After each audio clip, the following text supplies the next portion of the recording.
अब आप जब चुनाव में जा रहे हैं तो आपकी 3 सबसे बड़ी प्राथमिकताएं क्या है? सबसे बड़ी और पहली प्राथमिकता है बेरोजगारी और पलायन। ये पहली बार हो रहा है कि बिहार में किसी राजनीतिक संगठन ने पलायन को मुद्दा बनाया है।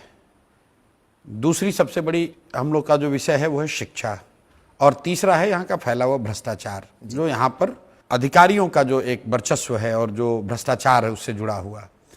पहली बात जो मैं बता रहा था, पलायन पहली बार, बेरोजगारी की चर्चा होती है लेकिन पलायन की चर्चा और पलायन को मुद्दा बिहार में कभी नहीं बनाया गया। लोगों ने, समाज और सरकार दोनों ने पलायन को बाहर जाकर कमाने को, बाहर जाकर पढ़ने को, बाहर जाकर इलाज कराने को जीवन का एक तरीके से अपना हिस्सा ही मान लिया है कि ये नियति है कि भाई अगर कमाना है तो बाहर जाना पड़ेगा। अब तक जब लोग बाहर जाने की बात करते थे तो लोग इसको गर्व का बात बताते थे।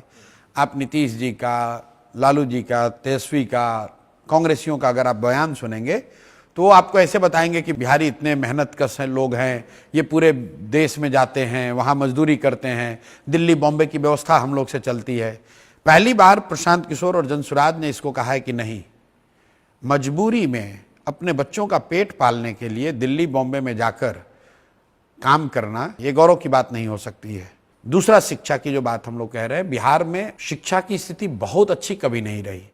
हम लोग खुद यहीं सरकारी विद्यालय से पढ़े हैं, लेकिन लालू जी के राज तक भी प्रखंडों में, जिलों में 2-4 विद्यालय ऐसे जरूर थे जहां, सरकारी विद्यालय, जहां से पढ़कर आप आगे बढ़ सकते थे। और इस पूरे कालखंड में नीतीश जी के शासन में शिक्षा और जो विद्यालय हैं ये सरकारी सुविधाओं को बांटने का केंद्र बन गए।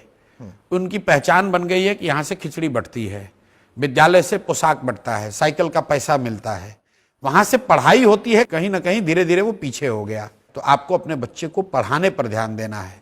तो ये दूसरा मुद्दा है जी।